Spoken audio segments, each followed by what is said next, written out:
উত্তরণ। বেশ কিছুদিন থেকে এই নামটি সকলের মুখে ঘুরছিল।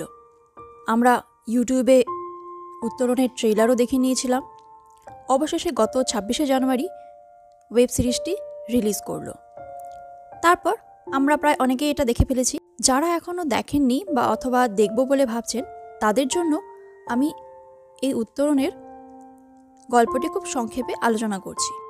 তাহলে আর বেশি দেরি না করে আমরা শুরু করছি গল্পের কাহিনী। আপনারা দেখছেন নন্দিনী টিভি, আর আমি হলাম নন্দিনী। প্রথমেই বলছি, এই গল্পটি পর্ণা বলে একটি মধ্যবিত্ত ঘরের মেয়ের। এই ওয়েব সিরিজে আছে 7টি অধ্যায়। তার মধ্যে প্রথম 6টা আপনারা দেখলে ভাববেন চিরপরিচিত একটি গল্প, কিন্তু 7 নম্বর অধ্যায়ে গিয়ে আসল চমকটি দেখতে পাওয়া যায়। একটি মধ্যবিত্ত ঘরের মেয়ে পর্ণা, সে পেশায় স্কুল শিক্ষিকা। তার বিয়ে হয় একটি ডাক্তারের সাথে, যার নাম অভি। প্রথম এপিসোডে দেখানো হয় যে তারা সদ্য গোয়া থেকে হানিমুন সেরে তাদের সুখী দাম্পত্য জীবন শুরু করে। কিন্তু এর মধ্যেই ঘটে যায় একটি ঘটনা। হঠাৎ করে পর্ণার একটি অশ্লীল এমএমএস ভাইরাল হয়ে যায়। সেটা আস্তে আস্তে তাদের শ্বশুরমশাই থেকে শুরু করে বর, বাড়ির চাকর, বাবা মা, স্কুলের কলিগস এবং আশেপাশে পাড়া প্রতিবেশী সব জায়গাতে ছড়িয়ে যায়। তার জীবনে নেমে আসে এক ভয়ঙ্কর অন্ধকার। সে এই দুঃসময়ে যাদেরকে পাশে পাবে বলে ভেবেছিল, তাদের কাউকেই সে পাশে পায় না। প্রথম দিকে দেখানো হয় যে তার শ্বশুরমশাই তাকে খুব স্নেহ করে, বরের সাথেও তার খুব ভালো সম্পর্ক, এবং বাবা মাও খুব আদর যত্ন করেই তাকে মানুষ করেছে। কিন্তু যখন এই পরিস্থিতি চলে আসে, তখন একে একে সবাই তাকে দূরে সরিয়ে দেয়, তাকে ঘেন্না করতে শুরু করে এবং তাকে অচ্ছুত করে রেখে দেয়।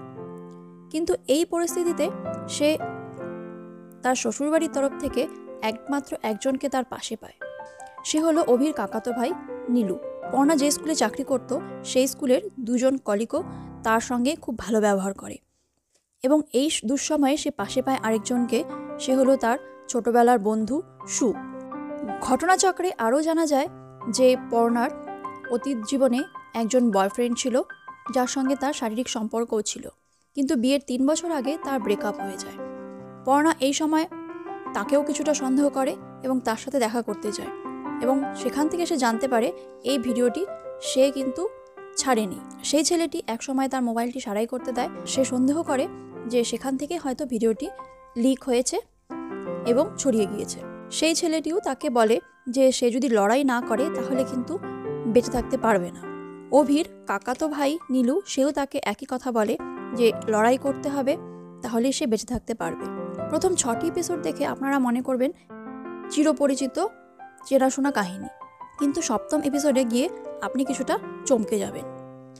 7ম এপিসোডে পর্ণা তার স্বামী অভি, কাকাতো ভাই নীলু এবং তার শ্বশুরমশাইকে নিয়ে থানায় যায় ডায়েরি করার জন্য, এবং সেখানে গিয়ে সে জানায় যে এমএমএসটি ছড়িয়ে গিয়েছে সেটা কোনো সুপার ইম্পোজ করা এমএমএস নয়, সেই ভিডিওটি অরিজিনাল ভিডিও।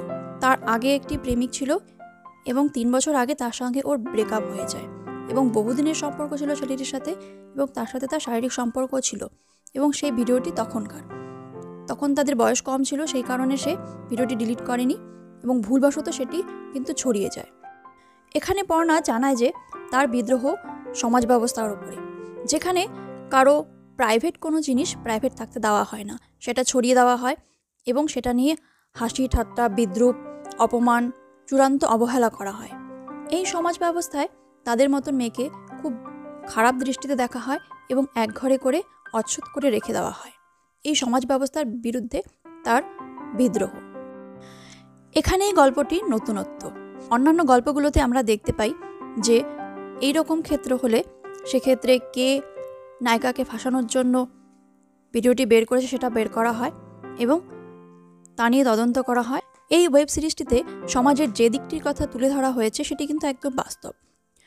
পশ্চিমবঙ্গের মতন জায়গায় এবং আমাদের মতন মধ্যবিত্ত ঘরে এখনও কিন্তু এই ব্যাপারগুলোকে সহৃদয়তার সাথে দেখা অবশ্যই হয় না।